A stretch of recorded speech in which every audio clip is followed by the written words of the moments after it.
तर नमस्कार शेतकरी बांधवांनो, परत एकदा स्वागत आहे तुमचं आपल्या गावरान शेती आणि कोथिंबीर या युट्यूब चॅनलमध्ये. तर कालच्या जी शॉर्ट व्हिडिओमध्ये तुम्ही बघितलं असेल ते आपण जी शॉर्ट व्हिडिओ टाकला होता ती हरभऱ्याचं टोकन यंत्र कसं करायचं ते तुम्हाला दाखवतो. इथं मस्तपैकी आपण आज जुगाड घेऊन आलेलो आहोत. इकडे तुम्हाला जवळ या तुम्हाला सांगतो.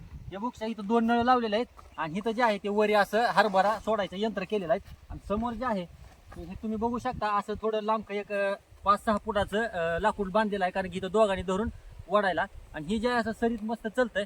आणि हे बघू शकता इथं जे आहे ते आपला हरभरा चालू आहे. मस्तपैकी शेतकऱ्यानं जुगाड असं केलेलं आहे. तर चला तुम्हाला आता ही जुगाड कसं काम करतं हे तुम्हाला दाखवतो. चला.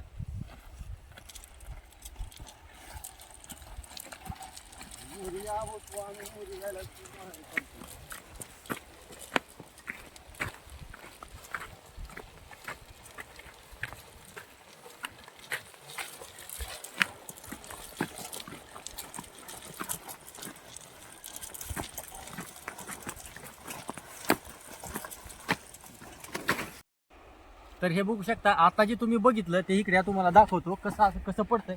ही जी सरी आहे या सरीला इकडे एक फंचलतंय, इकडे एक फंचलतंय आणि 2 आहेत. हे 2 ठिकाणी आपलं हरभऱ्याचं टोकन यंत्र होतंय. एक आड करून आपण सरी हरभरा टोकन करायला आहोत. 6 फुटाची सरी आहे. ऊसाचं जर उत्पन्न वाढवायचं असेल तर कमीत कमी 5.5 ते 6 फुटाची सरी आपल्याला टाकावी लागते. त्याच्यामुळं मध्ये हवा खेळती, तण येत नाही. त्याच्यामुळे आपलं ऊसाचं जे उत्पन्न आहे ते जास्तीत जास्त वाढतंय. व्हिडिओ जर आवडला असेल तर आपल्या चॅनलला लाईक, शेअर आणि सबस्क्राईब करायला कुणीही विसरू नका.